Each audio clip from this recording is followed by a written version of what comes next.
What's up, y'all? It's Poets King, aka Tone Space. And first off the bat, I want to say thank you to the 70 some odd new subscribers that I got within like the last month or some change. Thank you. I know a lot of you came through based on this AI music that I've been doing, which is where you take a voice, you know, the technology to use another person's voice. And I've been doing original songs with a lot of different popular rappers and such, and even a couple people that aren't rappers. You know, so thank you for supporting. I'm appreciating the, you know, the views that it's getting and the support. And I even appreciate you guys that aren't really quite feeling that. I can totally understand.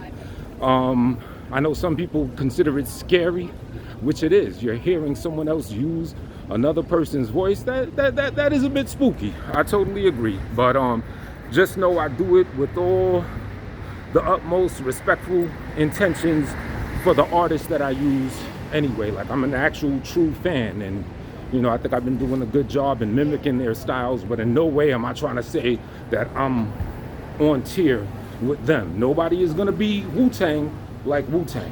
You know, nobody's gonna be Pac like Pac. So I'm not trying to, I'm on their level per se. Nah, it's just a little fun thing I'm playing with.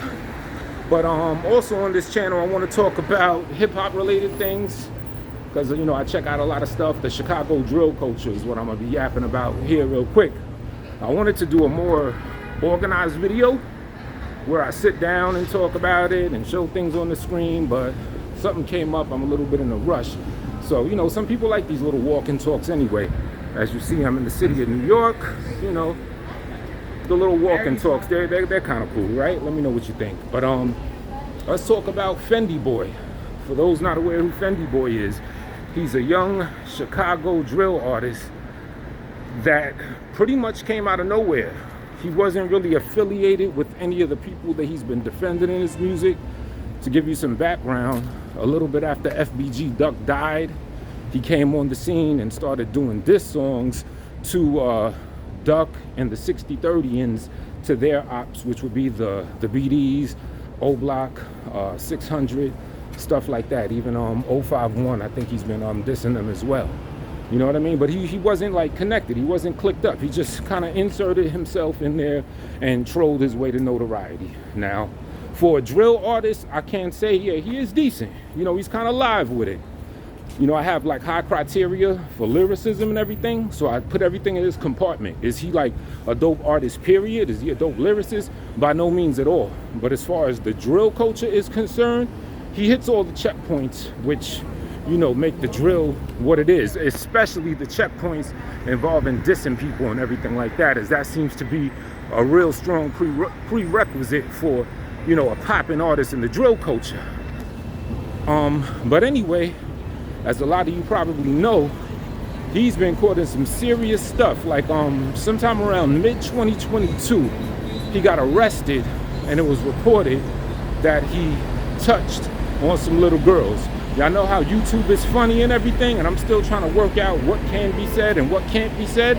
I think it's bogus that we can't just totally say things as it is and give our freedom of speech, especially when it comes to serious matters. We need to be able to say the R word or the P word. But I'm gonna replace the P word with pedophile. Let's see if I can get away with pedophile. But when I say pedophile, you know what I'm really saying, all right? So he's been accused of some pedophile type charges. I think having touched, because some paperwork just dropped, I think it's been reported that he touched at least 2 different girls. Now, this first happened sometime, I think, early 2022. And then for a brief while, he was on the run, or at least it was said that he was on the run. They couldn't find him. And then the news kind of died down, went quiet. Then a couple months later, boom, he gets locked up. Now, Fyndee Boyy has just been released on bond recently. And as I understand, he got bonded out because he took advantage of some like exploit. There was a brief period of time in Cook County Jail where they were bonding people out for serious stuff. Shout out to X-Man Rico. If you check his channel, he basically, you know, dropped the game on that. So I'm kind of just reverberating that. But he recently got bonded out. Now, according to Fyndee Boyy, they have done R tests on the girls and they came back negative. And according to Fyndee Boyy, who's went on interviews and has actually claimed that the case has been dropped. But lo and behold, it has not been dropped. Shout out to Mickey Truth, who found the paperwork. And at some point, if you're watching this video and you do not see the paperwork down in the description, I will hopefully have it in there soon. You know, I'll update the video with the paperwork in the description if I can. I don't see why I shouldn't be able to, right? But I want y'all to check out that paperwork. It's detailed, it's disgusting. I'll probably get heated repeating the foul things and the sneaky seediness of it all. Now, I'm not gonna outright say that he totally did it, but it's not looking good, because why is he lying? If he knows the case hasn't been dismissed or the case hasn't been dropped, that makes him look wild guilty. It reminds me of 6ix9ine and his pedophile situation, which after he started snitching on people, people seem to have forgotten about. It's like no one even talks about that anymore.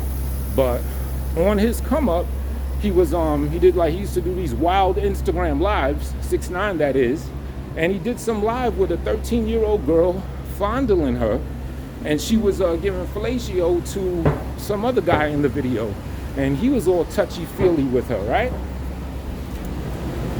And just like how Fyndee Boyy lied, 6ix9ine lied, because after that happened, and after he did a little while in jail or whatever, and allegedly he snitched on his co-defendant in that case too, so that's another snitching thing you want to talk about, snitching.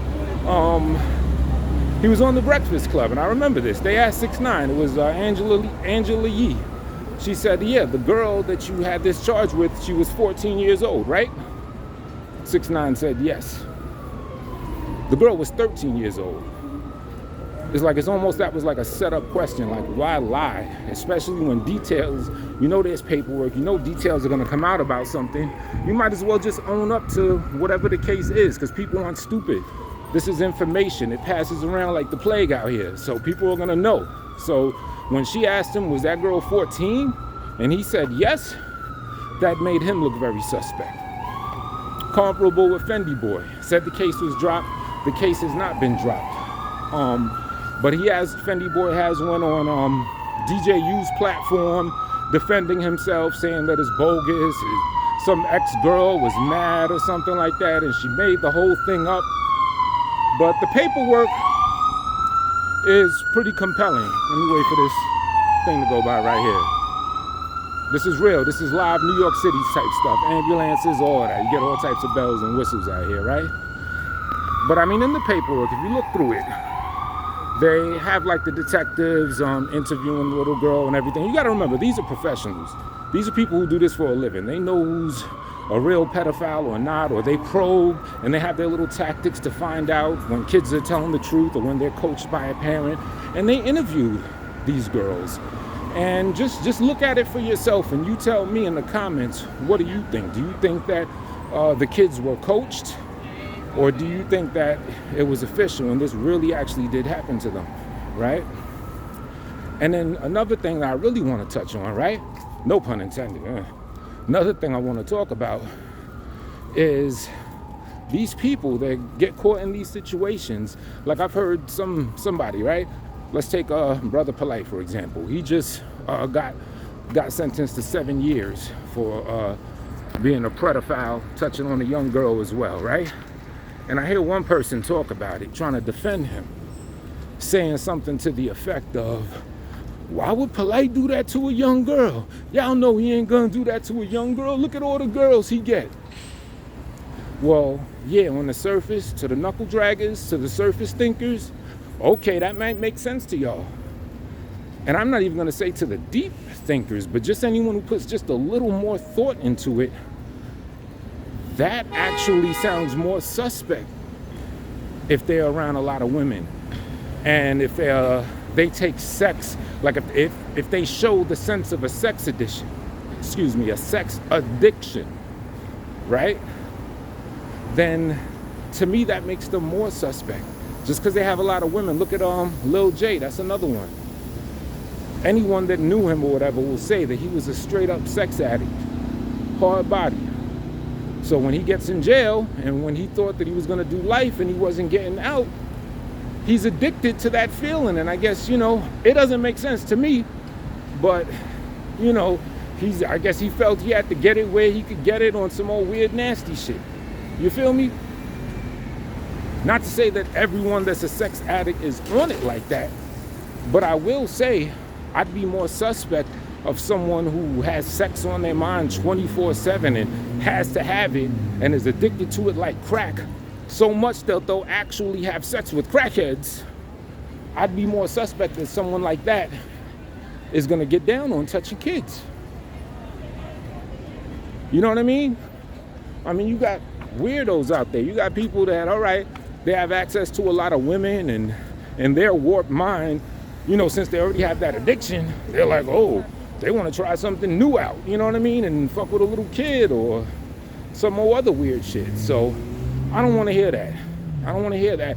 Oh, yeah, they get a lot of women. Why would they do that to a kid? Nah, that'll make them more suspect, if anything. You know what I mean? But, yeah, he claimed that the case was dropped when it wasn't. You know, that shit is still hard body. And even Fyndee Boyy, for example, here's another thing that sounded suspect to me. He had, for a brief while, he was in negotiation with Stevie J, you know, Bad Boy producer, lore, right? I guess he has a record label or whatever, and Stevie J was gonna sign him, right? And then it comes out that, you know, he was staying over at Stevie J's house for a little while, and then it comes out that this dude, Fyndee Boyy, was messing with Stevie J's daughter. Now, Stevie J's daughter is of age, but do you see how that's still crazy? Like, why would you mess with the daughter of the person that's handling your business that you're gonna get money from? Why would you mix those two worlds, try to mess with his daughter?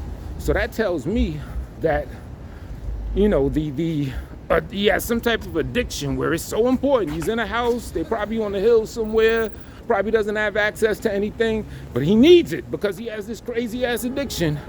So he's gonna potentially jam up his own potential business about messing with that man's daughter. That right there tells you all you need to know. Not exactly, but it does suggest a lot. It does kind of like build the train of the mentality. Now, according to Fyndee Boyy, because that deal went through, it went sour, it didn't happen. Fyndee Boyy says that the deal went sour prior to him messing with the dude Stevie J's daughter. He said that the opposition, so to speak, in the little Chicago war, right, that they were blackballing him, and that's why the deal fell through. People said, oh, don't mess with him because he's too dangerous, this, that, yada, yada, yada. But still, you're gonna mess with the boss's daughter, the dude that's could change your life, like in astronomical ways, connected to Bad Boy, connected to this, connected to that, and you're gonna mess with his daughter?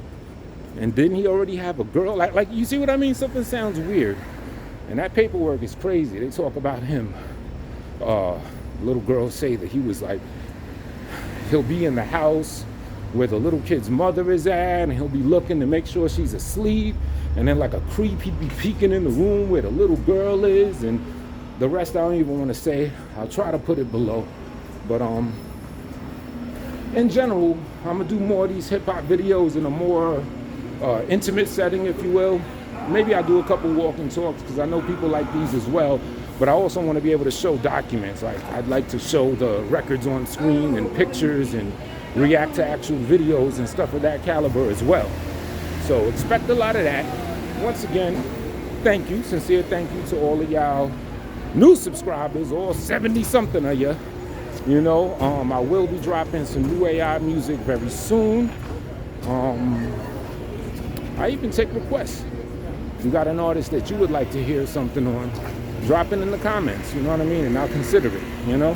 I like to do artists I like to do artists I respect, but also if it's a challenge, like if, let's say it's an artist I don't listen to or whatever, but I find it challenging and it'll be like, oh, can I actually pull this off? And I'm not familiar with them, I'll just tap into their music and see if I can get familiar enough where I can make a banging AI joint. I'm down to do that too. So, it's your boy Poets Kane. Catch y'all on that next one. Leave your comments below with what you think. Fyndee Boyy, yo. Is he guilty?